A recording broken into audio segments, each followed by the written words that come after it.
বৰ্তমান আই হোপ আপোনালোক আটাই ভালে আছে আৰু পঢ়া শুনা কৰি আছে নহয় জানো কাৰণ পৰীক্ষা ওচৰ পাইছেহি এতিয়ালৈকে যদিও তাৰিখটো দিয়া নাই কিন্তু অতি শীঘ্ৰে তাৰিখ দিব বুলি আমি আশাবাদী হৈ আছো আৰু সেইকাৰণে আমাৰ প্ৰিপাৰেচনো একদম তুংগত উঠিছে আৰু আমি এইটো গতিতে আগবাঢ়ি থাকিম লাইভ ক্লাছেছ আকৌ আহিব আপোনালোকৰ মাজত তাৰে আগতে দুটামান ৰেকৰ্ডেড চাই লওক আৰু ইয়াৰে আগৰ ক্লাছটো আমি ক্লোজ টেষ্ট অলৰেডি আৰম্ভ কৰি দিছো আপোনালোকে যদি আগৰ পাৰ্টটো ইয়াৰে চোৱা নাই তেতিয়াহ'লে আই হোপ চাই ল'ব সোনকালে কাৰণ পাৰ্ট ওৱানৰ যিখিনি বস্তু বুজোৱা হৈছে যিখিনি কৰা হৈছে তাৰে কিছু আইডিয়া লৈ পেলাই আপোনালোকে পাৰ্ট টুটো চাব পাৰিব তেতিয়া পাৰ্ট টু আপোনালোকৰ বুজি পোৱাত সহায় হৈ যাব মই আকৌ এবাৰ কৈছো যদি আপোনালোকে প্ৰথমবাৰৰ কাৰণে ক্লোজ টেষ্টৰ ক্লাছ চাইছে তেতিয়াহ'লে জনাও যে ইয়াৰে আগতে আমাৰ ক্লোজ টেষ্টৰ ক্লাছ এটাও কৰা হোৱা নাছিল এইবাৰ যি কৰিবলৈ লৈছো ইয়াৰে আগতে এটাও কৰা হোৱা নাছিল আৰু ক্লোজ টেষ্টটো এটা one of the important topics fill in the ব্লেংকছে হয় কিন্তু ফিল ইন দ্য ব্লেংক কৰোঁতে আপোনালোকে প্ৰেপজিশ্যন বা তেনেকুৱা ভাৰ্ব ফৰ্ম এইবিলাকেৰে কৰিব নালাগে ইয়াতে কি দিয়া থাকে একে নিচিনা কিছুমান ৱৰ্ড দিয়া থাকে হোমোফোনছ বা হোমোনিমছো নহয়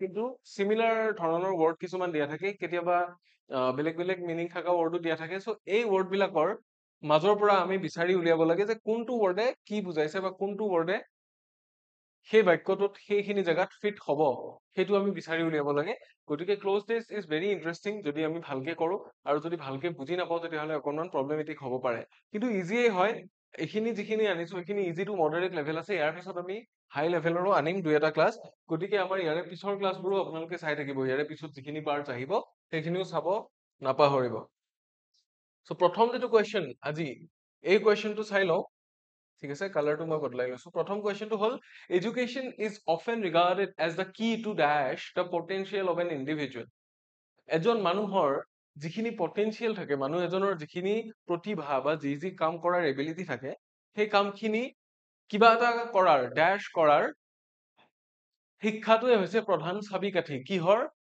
পটেনচিয়েল খিনি কি কৰে ইণ্ডিভিজুৱেলৰ পটেনচিয়েল খিনি আনলক কৰে নে ব্লক কৰে নে ইগনোৰ কৰে নে কনচিল কৰে পটেনচিয়েল খিনি আনলক কৰে ঠিক আছে যিখিনি পটেনচিয়েল আছে মানুহজনৰ সেই পটেনচিয়েল খিনি বাহিৰলৈ উলিয়াই লৈ আনে শিক্ষাই গতিকে শিক্ষাটো হৈছে পটেনচিয়েল আনলক কৰাৰ বা মানুহৰ যিটো শক্তি সেই শক্তিখিনি বাহিৰলৈ উলিয়াই অনা বা শক্তিখিনিক এটা শুদ্ধ ডিৰেকশ্যন দিয়াটো শিক্ষাৰ এটা প্ৰধান কাম বুলি আমি ক'ব পাৰো so' number one is done option A হ'ব ইয়াৰে আনচাৰ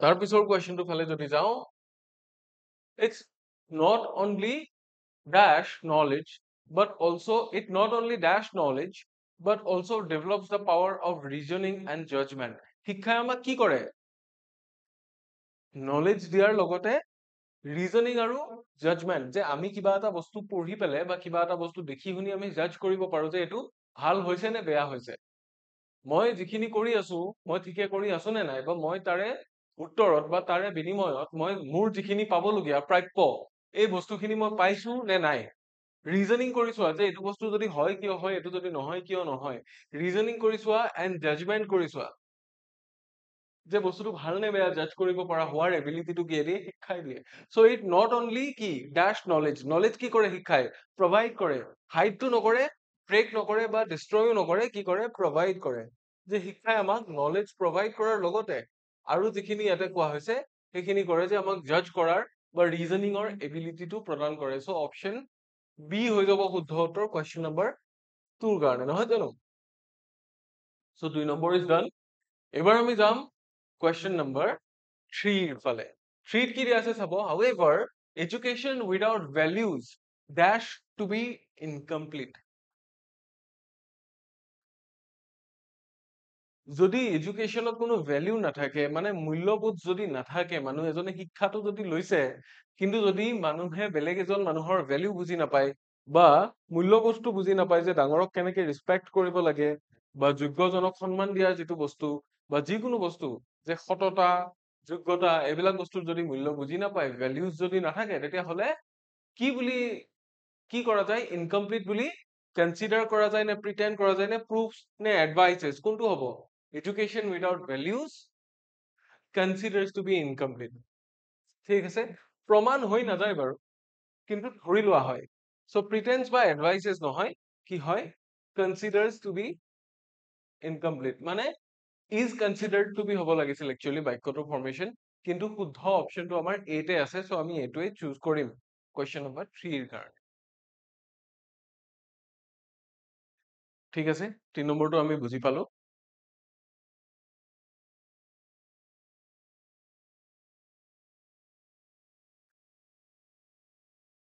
এইবাৰ আমি যাম কুৱেশ্যন নম্বৰ 4 ফালে। 4টোত কি দিয়া আছে চাব। Number 4, true education should dash not just information but also moral principles. আমাক কি কৰিব লাগে? True education কেৱল ইনফৰমেশ্যন দিয়াই নহয়, মৰেল প্ৰিন্সিপল মানে নৈতিক যিটো নিয়মানুৱৰ্তিতা বা নৈতিক শিক্ষা সেইটো দিয়া উচিত, যিটো প্ৰকৃত শিক্ষাই আমাক এইটো দিয়া উচিত। ঠিক আছে, চ' ইয়াতে কি হ'ব? বিয়পোৱা কি কি আছিলে চাই লওক। ডিপ্ৰাইভ মানে হৈছে বঞ্চিত কৰা, উইথহল্ড মানে ৰাখি থৈ দিয়া, এলিমিনেট কৰা মানে বৰ্জিত কৰা, আৰু ট্ৰান্সমিট মানে বিয়পোৱা। গতিকে কি ট্ৰান্সমিট মানে একচুৱেলি সংক্ৰমণ বা বিয়পি যোৱা, স্প্ৰেড হৈ যোৱা। চ' ট্ৰু এডুকেশ্যন শুড ট্ৰান্সমিট কৰিব লাগে শিক্ষাই কি নট জাষ্ট ইনফৰমেশ্যন, কেৱল আমাক তথ্য বা কেৱল জানকাৰী নহয়, বাট অলছো মৰেল প্ৰিন্সিপলছ, আমাক কিছু নৈতিক বা তেনেকুৱা নিয়মানুৱৰ্তিতাৰ ওপৰত শিক্ষা দিয়া উচিত। চ' ট্ৰান্সমিটটো হ'ব কাৰেক্ট আনচাৰ। ঠিক আছে, নম্বৰ 4ৰ আমি আনচাৰটো পাই গলো, option B will be the answer. Next কুৱেশ্যনৰ ফালে যাম। ইন দ্য মডাৰ্ণ ৱৰ্ল্ড,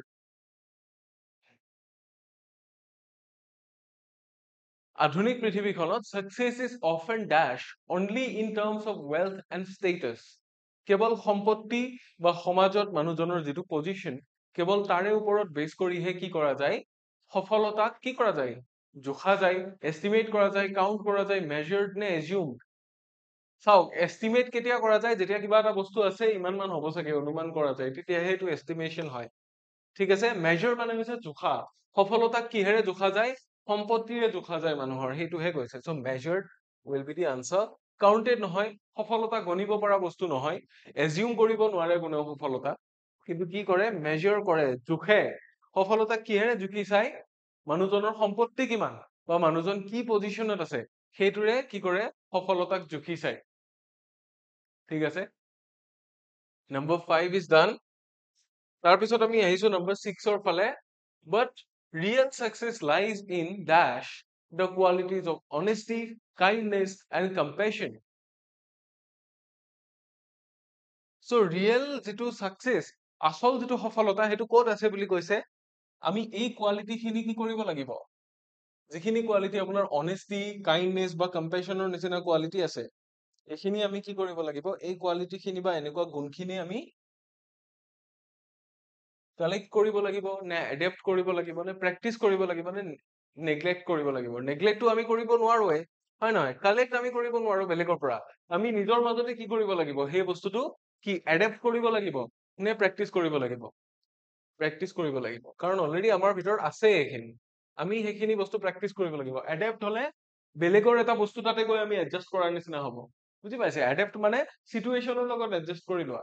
বাট ইয়াতে কি হ'ব? প্ৰেক্টিচিং, তাৰমানে সেইখিনি বস্তু আমাৰ ভিতৰত অলৰেডি আছে, আমি তাক প্ৰেক্টিচ কৰিলে হ'ল। আমি খালি এইটো বস্তু মনত ৰাখিলে হ'ল যে আমি এইখিনি কি কৰিব লাগিব? চৰ্চা কৰিব লাগিব। কিহৰ? Honesty, kindness and compassion. So' question number 6ৰ আনচাৰটো হৈ যাব অপশ্যন চি। নেক্সট কুৱেশ্যনৰ ফালে যাম। নেক্সট কুৱেশ্যন কি দিছে চাব, number 7। A person may be wealthy, এজন মানুহ সম্পত্তিশালী হ'ব পাৰে, but without values he is often dash. এইটো কি হ'ব? যদি ভেলিউ নাই, মানুহজনৰ যদি মূল্যবোধ নাই, তেখেতৰ সম্পত্তি থাকিলেও কিন্তু তেখেতক কি বুলি কোৱা যাব? হি ইজ অফেন, প্ৰায়ে সন্মান কৰা হয় তেওঁক, নে প্ৰায়ে খালী হৈ থাকে তেওঁ, নে প্ৰায়ে কমপ্লিট হৈ থাকে, নে প্ৰায়ে অনাৰ্ড? ৰেচপেক্টেড এণ্ড অনাৰ্ড নহয়, উল্টাটো হ'ব, কমপ্লিট নহয়, হি ইজ এমটি। তাৰমানে যদিও তেখেতৰ বহুত সম্পত্তি আছে, যদি ভেলিউজ নাই, মৰেল এডুকেশ্যন নাই, তেতিয়াহ'লে হি ইজ কি? Empty. Option B will be the answer. ঠিক আছে, কুৱেশ্যন নম্বৰ 7 ইজ ডান। এবাৰ আমি যাব পাৰিম কুৱেশ্যন নম্বৰ 8ৰ ফালে। 8 নম্বৰ কুৱেশ্যনটো কি দিছে চাব। অন দি আদাৰ hand, even a modest person with integrity dash respect from all. ঠিক আছে, এজন modest person মানে মানুহজন কি হয়, নিজকে বৰ বেছি জহাই নুফুৰে, অকণমান সৰু হৈ থকা ধৰণৰ মানুহ। বাট যিজন মানুহৰ ইন্টিগ্ৰিটি আছে, সেলফ ৰেসপেক্ট হওক বা মানুহজনে আনকো সন্মান দিব জানে, সেই মানুহজনে কি পায়, ৰেসপেক্ট পায় বা বেলেগৰ পৰাও ৰেসপেক্ট তেখেতে কি কৰে, ডিমান্ড কৰে। কমান্ড কৰে নে ৰিজেক্ট কৰে নে ডিস্টাৰ্ব কৰে, কি কৰে, ডিমান্ড কৰে। ডিমান্ডস মানে বেলেগৰ পৰাও পায় বা বেলেগৰ পৰাও তেখেতে অৰ্জন কৰে, সেই কথাটো ইয়াতে কোৱা গৈছে। So option A will be the answer for question number 8। বাক্যটো কি হ'ব, on the other hand even a modest person with integrity demands respect from all। এইটোৱে হ'ব question number 8 ৰ শুদ্ধ উত্তৰ। ঠিক আছে, নেক্সট কুৱেশ্যনৰ ফালে যাম আমি। 9টো কি দিছে চাব, teachers play a crucial role in dash the character of students।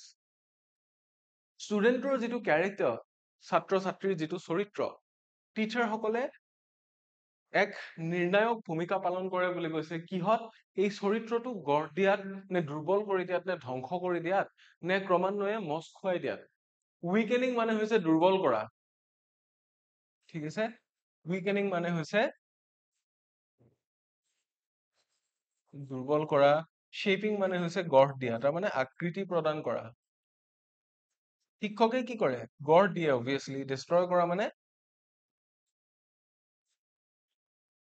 ধ্বংস কৰা। আৰু ফেডিং, ফেডিং মানে হৈছে কি, মচ খুৱাই দিয়া, তাৰমানে গ্ৰেজুৱেলি সি নাইকিয়া হৈ যায়, মানে আঁতৰি যায়, মানে ধূসৰ হৈ যায়। সো এইটো কি কৰে, শিক্ষকসকলে ৰোল ইন শেপিং, তেওঁলোকে শেপ দিয়ে। ষ্টুডেণ্টৰ যিটো কেৰেক্টাৰ, এইটো কি কৰে, শিক্ষকসকলে শেপ দিয়ে। যেনেকে ইকুহিভাতে কি কয়, শেপিং দ্য ফিউচাৰ ইউ, গতিকে শিক্ষক বা শিক্ষানুষ্ঠানে কি কৰে, শেপ দিয়ে। Teachers play a crucial role in shaping the character of students. So option B will be the answer for question number 9. Next question ফালে যাম আমি। Question number 10 টোত কি দিছে চাব, they not only dash lessons in books but also demonstrate how to live with dignity। dignity মানে হৈছে সন্মান। So তেওঁলোকে কেৱল কিতাপত থকা পাঠখিনিয়ে নপঢ়ুৱাই, অলসো কি কৰে, লগতে দেখুৱাই দিয়ে, ডেমনষ্ট্ৰেট কৰা মানে দেখুৱাই দিয়ে যে সসন্মানে কেনেকে জীয়াই থাকিব লাগে, ৰাইট। গতিকে লেচনছ খিনি কি কৰে, they not only dash lessons in books, কিতাপত থকা লেচন খিনি টিচ, ফৰগেট, অমিট নে ডিক্লাইন, অবভিয়াছলি টিচ, কাৰণ কিতাপত থকা লেচন খিনি কি কৰে, আমাক পঢ়ুৱাই তেখেতসকলে। গতিকে they not only teach lessons in books but also demonstrate how to live with dignity, এইটোকে কোৱা হৈছে। চ' ফৰগেট, অমিট বা ডিক্লাইন নহয়, অপশ্যন এ যিটো দিয়া আছে, that will be the correct answer for question number 10। ঠিক আছে, নেক্সট কুৱেশ্যনৰ ফালে যাব পাৰো। নাম্বাৰ 11 কি দিছে চাব, parents too are equally dash for nurturing values at home। যে ঘৰত যেতিয়া আমি মূল্যবোধ শিকাব লাগে ছাত্ৰ ছাত্ৰীক, বা ঘৰত যেতিয়া আমি কিবা বস্তু মৰেল এডুকেশ্যন দিব লাগে, তাৰ কাৰণে শিক্ষাগুৰুসকল যদিও ৰেছপন্সিবল হয়, শিক্ষাগুৰুৰ সমানে সমানে কোন, পেৰেণ্টছ সকলো তাৰ কাৰণে কি জগৰীয়া নে বিখ্যাত নে কি, অপচনেল নে ৰেছপন্সিবল, কোনটো হ'ব, ফেমাছ, পপুলাৰ, ৰেছপন্সিবল, অপচনেল। অপচনেল মানে এটা উপায়, অপচনেল মানে তেওঁলোকে কৰিবও পাৰে, কৰিলে নকৰিব পাৰে, হয় নেকি, তেনেকুৱা নহয়। ফেমাছ মানে কি, পেৰেণ্টছ সকল এইকাৰণে বিখ্যাত নেকি, নহয়। পপুলাৰ নেকি, জনপ্ৰিয় নেকি, নহয়। পেৰেণ্টছ খিনি কি হয়, ৰেছপন্সিবল, তাৰমানে পেৰেণ্টছ সকল তাৰ কাৰণে দায়বদ্ধ, বুজি পাইছে। ৰেছপন্সিবল মানে কি, দায়বদ্ধ, কোনটো কামৰ কাৰণে, যে ফৰ নাৰ্চাৰিং ভেলিউজ এট হোম, ল'ৰা ছোৱালীক মূল্যবোধৰ শিক্ষাটো ঘৰতে দিয়া, because charity begins at home বুলি যে কয়, কেৰেক্টাৰৰ ক্ষেত্ৰত মানুহৰ কি হয়, মানুহৰ ভেলিউজ হওক বা আন কিবা মৰেল এডুকেশ্যন হওক, এই গোটেইবোৰ বস্তু মানুহে প্ৰথমতে ঘৰৰ পৰাই শিকে। গতিকে শিক্ষক শিক্ষয়িত্ৰীৰ সমানে ঘৰৰ মানুহখিনিও দায়বদ্ধ বুলি কোৱা হৈছে, ৰাইট। এইখিনি বস্তু আপোনালোকে বুজি পালে। এতিয়া ইয়াৰে পিছৰ কুৱেশ্যনটোৰ ফালে যাব পাৰো। ইয়াৰে কাৰেক্ট আনচাৰটো হৈ গ'ল অপশ্যন চি। ইয়াৰে পিছৰ কুৱেশ্যনটোৰ ফালে আহিছো। Number 12, when schools and families work together, যেতিয়া স্কুলে বা পৰিয়ালবোৰে ছাত্ৰ ছাত্ৰীৰ য'ত পঢ়ে সেই শিক্ষানুষ্ঠানৰ লগত পৰিয়ালেও যেতিয়া একেলগে কাম কৰিব, the dash of education becomes truly meaningful। কি হ'ব, এডুকেশ্যন, শিক্ষাৰ যিটো কি আছে সেইটো সঁচাই অৰ্থবহ হ'ব বুলি কৈছে। মিনিংফুল মানে হৈছে অৰ্থবহ। শিক্ষাৰ কি আছে, ৰিজাল্ট আছে নে কষ্ট আছে নে পাৰপাজ আছে নে ডেমেজ আছে? শিক্ষাই ডেমেজ কৰে নেকি? শিক্ষাই ডেমেজ নকৰে। গতিকে ডেমেজটো আমাৰ ইয়াতে অপশ্যনত থাকিব নোৱাৰে। কষ্ট হ'ব নোৱাৰে। কষ্ট মানে কি? শিক্ষাৰ মূল্য। শিক্ষাৰ মূল্যটো তেতিয়া অৰ্থবহ হ'ব নেকি? শিক্ষাৰ আচলতে কোনো মূল্য নাই। শিক্ষা দান কৰাৰ নামত যদিও এখন অনুষ্ঠানে বা প্ৰতিষ্ঠানে কিবা এটা মূল্য লয়, কিন্তু সেইখিনি সময়খিনিৰ কাৰণেহে লয়, সেই এনাৰ্জিখিনিৰ কাৰণেহে লয়। শিক্ষাটো এটা অমূল্য বস্তু, ইয়াক মূল্য দি কিনিব নোৱাৰে। ঠিক আছে? So schools and families work together কৰিলে the dash of education becomes truly meaningful কি হ'ব? ৰিজাল্ট হ'ব নেকি? নহয়, the purpose. Purpose মানে হৈছে শিক্ষাৰ উদ্দেশ্য। ঠিক আছে? শিক্ষাৰ যিটো উদ্দেশ্য সেইটো সঁচাই অৰ্থবহ হ'ব বা উদ্দেশ্যটো ফুলফিল হ'ব। শিক্ষাৰ উদ্দেশ্য কি? মানৱ সম্পদ গঢ় দিয়া বা মানুহক এডুকেট কৰা, এখন সমাজ বা ভাল ছচাইটি গঢ় দিয়া। ঠিক আছে? গতিকে এইটোৱে হ'ব অপশ্যন চি টো হৈ যাব কুৱেশ্যন নম্বৰ 12ৰ আনসাৰ। নেক্সট কুৱেশ্যনৰ ফালে যাম, কি দিছে চাব। Unfortunately, in today's competitive era, students often dash studies merely as a means to secure jobs. এতিয়া এইটো কি হ'ব? View, deny, forget, reject. Reject মানেতো প্ৰত্যাখ্যান কৰা, forget মানে পাহৰি যোৱা, deny মানেও কি হয়? Deny মানে অস্বীকাৰ কৰা। কিবা এটা বস্তু কৰি উঠি এইটো নহয় বুলি কোৱা বা এইটো কৰা নাই বুলি কোৱা। So view মানে হৈছে চোৱা, কিবা এটা বস্তু কেনেধৰণে আমি পৰ্যবেক্ষণ কৰো, কেনেকে চাই। So কৈছে যে দুৰ্ভাগ্যজনকভাৱে unfortunately in today's competitive era, আজিৰ যিটো প্ৰতিযোগিতামূলক যুগ, যিটো প্ৰতিযোগিতাৰ যুগ, আজিকালি ছাত্ৰ ছাত্ৰীয়ে কি কৰে? প্ৰায়ে শিক্ষাক কেৱল এটা চাকৰি বা কৰ্ম এটা সংস্থাপনৰ আহিলা হিচাপেহে কি কৰে? চাই তেওঁলোকে, ভিউ কৰে। ডিনাই বা ফৰগেট বা ৰিজেক্ট নকৰে। They often view studies merely as a means to secure jobs. ঠিক আছে? সেইকাৰণে আনফৰ্চুনেট বুলি কৈছে যে কেৱল জব এটা চিকিউৰ কৰাৰ কাৰণে শিক্ষা ল'ব নালাগেতো মানুহে। কেৱল চাকৰি এটা লোৱাৰ কাৰণে বা কিবা এটা সংস্থাপন লোৱাৰ কাৰণে মানুহে কেৱল শিক্ষা ল'ব নালাগে। শিক্ষাটো কি হ'ব লাগে? মানুহৰ মানুহ কৰি তোলা, জীৱন গঢ়াৰ এটা আহিলা হ'ব লাগে। মানুহে যাতে একো গৰাকী মানৱ সম্পদ হিচাপে সমাজলৈ বৰঙণি যোগাব পাৰে, সেইটো হ'ব লাগে বুলি কৈছে। So number 13 is done. Next আহিব number 14. While career is important, it should not be pursued at a dash values.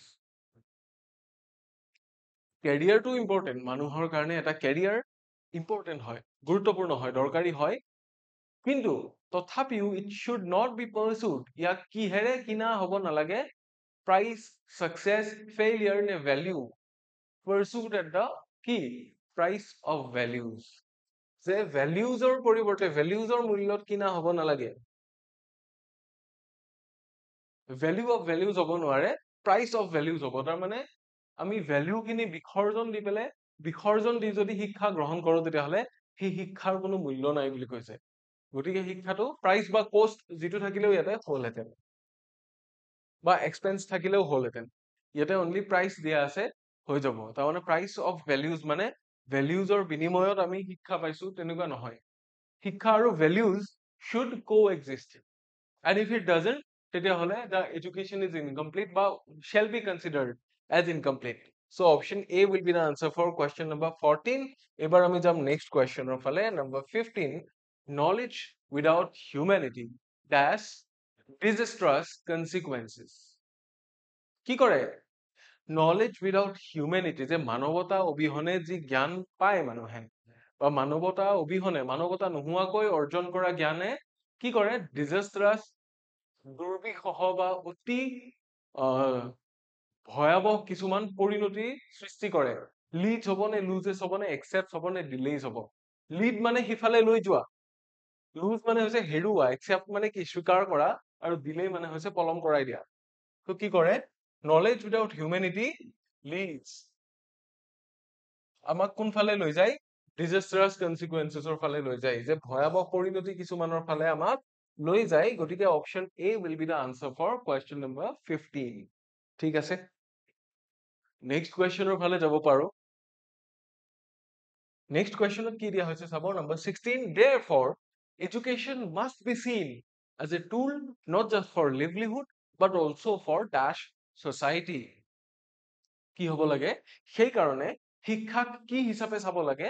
কেৱল এটা জীৱিকা অৰ্জনৰ এটা আহিলা হিচাপে বা জীৱিকা অৰ্জনৰ কাৰণে এটা টুল হিচাপে নহয়, লগতে ছচাইটি এখনক ড্যাশ কৰাৰ বাবে এটা কি প্ৰয়োজনীয় বস্তু। ছচাইটি কি কৰিব লাগে, আমি ডিভাইড কৰিব লাগে নে চাৰ্ভ কৰিব লাগে নে হাৰ্ম নে ব্ৰেক? ব্ৰেক মানে ভঙা, হাৰ্ম মানে হৈছে ক্ষতি কৰা, ডিভাইড কৰা মানে ভাগ কৰা, আৰু চাৰ্ভ কৰা মানে হৈছে সেৱা কৰা। গতিকে ছচাইটিক চাৰ্ভ কৰাৰ কাৰণে এটা কি হ'ব লাগে, মেইন হ'ব লাগে এডুকেশ্যনটো। গতিকে option B will be the answer for question number 16।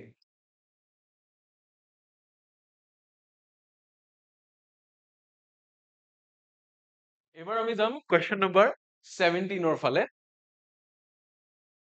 Number 17 কি দিছে চাব, when young minds are guided to think critically and act responsibly, they dash into citizens who can bring positive change. Young minds মানে সৰু ল'ৰা ছোৱালী, কম বয়সীয়া মনবোৰক, কোমল মনবোৰক যেতিয়া কি কৰা যায় আৰু গাইডেড, তেওঁলোকক সেই দিশটো দেখুৱাই দিয়া হয় যাতে তেওঁলোকে থিংক ক্ৰিটিকেলি এণ্ড এক্ট ৰেছপনচিবিলি, যাতে তেওঁলোকে যিকোনো বস্তু এটা সমালোচনামূলকভাৱে চিন্তা কৰিবলৈ শিকে, আৰু এক্ট ৰেছপনচিবিলিটি মানে এক্ট ৰেছপনচিবলি মানে দায়বদ্ধভাৱে কাম কৰিবলৈ শিকে, তেতিয়াহ'লে কি হ'ব পাৰে, দে ড্যাশ ইনটু চিটিজেনছ, তেওঁলোক কি হ'ব পাৰে, ফল, গ্ৰ, ৰান নে escape? Grow into citizens, because young minds, তেওঁলোক কি হ'ব, ডাঙৰ চিটিজেনছ বা ৰেছপনচিবল চিটিজেনছ হিচাপে গ্ৰ' কৰিব তেখেতসকলে।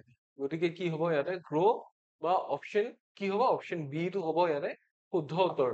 ফল হলে আনসাৰটো ভুল হ'ব, ৰান বা এস্কেপ নহয়, এস্কেপ মানে হৈছে পলাই যোৱা, ৰান মানে হৈছে দৌৰা, ফল মানে হৈছে পৰি যোৱা। গতিকে ইয়াং মাইণ্ডছ খিনি কি হ'ব লাগে, they should grow' into citizens who can bring positive change. ঠিক আছে, অৰ্থটো তেতিয়াহে মিনিং ওলাই আছে, চেন্টেন্সটো তেতিয়াহে মিনিংফুল হৈছে। Number 17 is done. এবাৰ আমি 18 ফালে যাম। ইয়াতে কি দিয়া আছে চাব, every nation's future dash on the foundation of its education system. কি হয়, প্ৰতিটো নেশ্যনৰ ফিউচাৰ, প্ৰতিটো জাতি বা প্ৰতিখন দেশৰ ভৱিষ্যতটো কি হয়, এই ফাউণ্ডেশ্যন মানে হৈছে ভেটি। কিহৰ ভেটি, যে শিক্ষাৰ যিটো ভেটি এই দেশৰ, তাৰে ওপৰত কি কৰে, ডিপেণ্ড কৰে নে মুভ কৰে নে শিফ্ট কৰে নে গোজ কৰে? কোনটো হ'ব, গোজটোতো নহয়, শিফ্ট নহয়, মুভ নহয়, ডিপেণ্ড কৰে, তাৰ মানে নিৰ্ভৰ কৰে। আমাৰ দেশৰ যিটো শিক্ষা ব্যৱস্থা তাৰে ওপৰত নিৰ্ভৰ কৰিব যে আমাৰ দেশখনৰ ভৱিষ্যতটো কেনেকুৱা হ'ব, আমাৰ দেশখনৰ যিটো ভৱিষ্যতৰ ভেটি সেইটো ক'ৰ ওপৰত গঢ় লৈ উঠিব, আমাৰ শিক্ষা ব্যৱস্থাৰ ওপৰত গঢ় লৈ উঠিব। সেইকাৰণে কি লিখিব লাগিব, ডিপেন্ডছ। ঠিক আছে, option A will be the answer for question number 18। হৈ গ'ল, আৰু মাত্ৰ দুটা কুৱেশ্যন আছে, গতিকে মন দিব। নম্বৰ 19 ফালে আহিছো, ইয়াতে কি দিয়া আছে, হেন্স মানে হৈছে এটেকে, governments must dash in schools and teachers to ensure quality education. গতিকে চৰকাৰে কি কৰিব লাগিব, কোৱালিটি এডুকেশ্যন, গুণগত মান সম্পন্ন শিক্ষা বৰ্তাই ৰাখিবৰ কাৰণে, গুণগত মান সম্পন্ন শিক্ষা সুনিশ্চিত কৰিবৰ কাৰণে, এনচিয়ৰ মানে হৈছে নিশ্চিত কৰা বা সুনিশ্চিত কৰা, স্কুল আৰু টিচাৰ্ছৰ ক্ষেত্ৰত গভৰ্ণমেণ্টে কি কৰিব লাগিব, ৱেষ্ট কৰিব লাগিব নে ইনভেষ্ট কৰিব লাগিব, চেল কৰিব লাগিব নে ফৰগেট কৰিব লাগিব? অবভিয়াছলি ইনভেষ্ট কৰিব লাগিব। ইনভেষ্ট মানে বেছি পইচা তাতে খৰচ কৰিব লাগিব, তেতিয়াহে কি হ'ব, স্কুল বিলাকৰ আন্তঃগাঁথনি ভাল হ'ব, ভাল বেছিকে শিক্ষক নিযুক্তি হ'ব, এগৰাকী শিক্ষকৰ পৰিৱৰ্তে যিমান ছাত্ৰ বা ছাত্ৰীৰ সংখ্যা কম হৈ যাব, তেতিয়া শিক্ষাৰ্থী কেন্দ্ৰিক শিক্ষাটো কি হ'ব, সহজ হ'ব বা তেতিয়া সম্ভৱ হ'ব। গতিকে obviously option B will be the answer. চেল যদি কৰি দিয়ে নষ্ট হৈ যাব, ৱেষ্ট হলে কি, ৱেষ্ট হলে নষ্ট কৰি পেলোৱা, চেল মানে হৈছে বিক্ৰী কৰি দিয়া, ফৰগেট মানে হৈছে পাহৰি যোৱা। চ' ইয়াতে অপশ্যন বি টো হ'ব প্ৰপাৰ আনসাৰ কুৱেশ্যন নম্বৰ 19 কাৰণে। নেক্সট আমি চাম কুৱেশ্যন নম্বৰ 20 কি দিয়া আছে। নম্বৰ 20 কি দিছে, only then can we dash a world that is both prosperous and compassionate. আমাক এখন সম্পত্তিশালী পৃথিৱীও লাগে, আৰু লগতে এখন এনেকুৱা পৃথিৱী লাগে যিখন আনৰ প্ৰতি সহানুভূতিশীল, মানৱতাও আছে, শিক্ষাও আছে, আমি চহকীও হৈছো, ৰাইট? তেনেকুৱা এখন পৃথিৱী লাগে, আৰু আমি তেতিয়াহে এখন তেনেকুৱা পৃথিৱী কি কৰিব পাৰো বুলি কৈছে, ব্ৰেক, বিল্ড, ডিষ্ট্ৰয় নে ভ্যানিশ? ভ্যানিশ মানে হৈছে নাইকিয়া হৈ যোৱা, গায়ব হৈ যোৱা। ঠিক আছে, ডিষ্ট্ৰয় মানে হৈছে ধ্বংস কৰা, ব্ৰেক মানে ভাঙা, আৰু বিল্ড মানে হৈছে নিৰ্মাণ কৰা বা বনোৱা। গতিকে আমি কি কৰিব লাগিব, তেনেকুৱা পৃথিৱী এখন বিল্ড কৰিব লাগিব। So' option B will be the answer for question number 20। নিশ্চয় বুজি পাইছে। চ' ক্ল'জ টেষ্টত আমাৰ এনেকুৱা ধৰণৰ বস্তু আহে, ইয়াৰে পিছৰ যিটো ক্ল'জ টেষ্ট আহিব, মই অকনমান বেছি টান আনসাৰ, বেছি টান অপশ্যনছ লৈ আনিম, য'ত আপোনালোকৰ মাজত বেছি কনফিউজন হ'ব যে এইটোহে হয় নে সেইটোহে হয়। গতিকে ক্ল'জ টেষ্টৰ পাৰ্ট 3 আহি আছে, আপোনালোকে চাবলৈ নাপাহৰিব। আৰু যদি ভিডিঅ'টো চাই ভাল লাগিল তেতিয়াহ'লে অবভিয়াছলি শ্বেয়াৰ কৰিব, যদি আমাৰ চেনেলত প্ৰথমবাৰ চাইছে তেতিয়াহ'লে ছাবস্ক্ৰাইব কৰিবলৈ নাপাহৰিব। এটি টেলিগ্ৰাম সম্পৰ্কীয় সৰু ঘোষণা আছে, যে আপোনালোক যদিহে আমাৰ সৈতে টেলিগ্ৰামত এতিয়াও জড়িত হোৱা নাই তেতিয়াহ'লে অতি শীঘ্ৰে জড়িত হ'ব। এয়া হৈছে আমাৰ টেলিগ্ৰাম চেনেল। ইয়াতে জইন কৰিলে আপোনালোকে ডেইলি নিউজ পেপাৰ বা কাৰেণ্ট এফেয়াৰ্ছ বা ডেইলি যিবোৰ নিউজ থাকে হেপেনিংছ এইবোৰৰ বাহিৰেও জব নটিফিকেশ্যনছ পাব, প্ৰতিটো ক্লাছৰ লিংক পাব, আমি লঞ্চ কৰা কৰ্চবিলাকৰ বিষয়ে জানিব পাৰিব আৰু আমাৰ কৰ্চত কেতিয়া কি অফাৰ আছে, আমাৰ কেতিয়া কি মক টেষ্ট লঞ্চ হৈছে, গোটেইখিনি কথা আপোনালোকে গম পাব। গতিকে আজিয়েই পলম নকৰি এই চেনেলটো জইন কৰক, কাৰণ ফ্ৰী অফ কষ্ট হয় আৰু আপডেটছখিনি পাই থাকিব। লগতে জনাও মোৰ যিখিনি ইউটিউব ক্লাছেছ আপোনালোকে চাই আছে যদি মিছ কৰিব নিবিচাৰে তেতিয়াহ'লে লিংকখিনিৰ কাৰণে এই চেনেলটো জইন কৰিব পাৰে। This is my personal Telegram channel. আৰু লগতে ইউটিউব ক্লাছখিনি হৈ যোৱাৰ পিছে পিছে লাইভ হ'লে লাইভ আৰু ৰেকৰ্ডেড হ'লে আপলোড হোৱাৰ পিছে পিছে মই PDF খিনিও ইয়াতে দিওঁ। গতিকে এই দুটা চেনেল আজিয়ে আপোনালোকে জইন কৰিব টেলিগ্ৰামত বুলি মই আশা কৰিছো। ঠিক আছে, আজিলৈ ক'বলগীয়া ইমানখিনিয়ে। যিখিনি আমাৰ পঢ়িবলৈ আছিল আজি পঢ়া হ'ল। ইয়াৰে পিছৰ ক্লাছটোত আৰু কিছু কুৱেশ্যনছ লৈ আহিম, ইয়াতকে টাফ কুৱেশ্যনছ আহিব। গতিকে তেতিয়ালৈকে আপোনালোকে আমাৰ ভিডিঅ'সমূহ চাই থাকিব। আজিলৈ ইমানতে এৰিছো। ইয়াৰে পিছৰ ক্লাছত পুনৰ লগ পাম। Until next time, take care.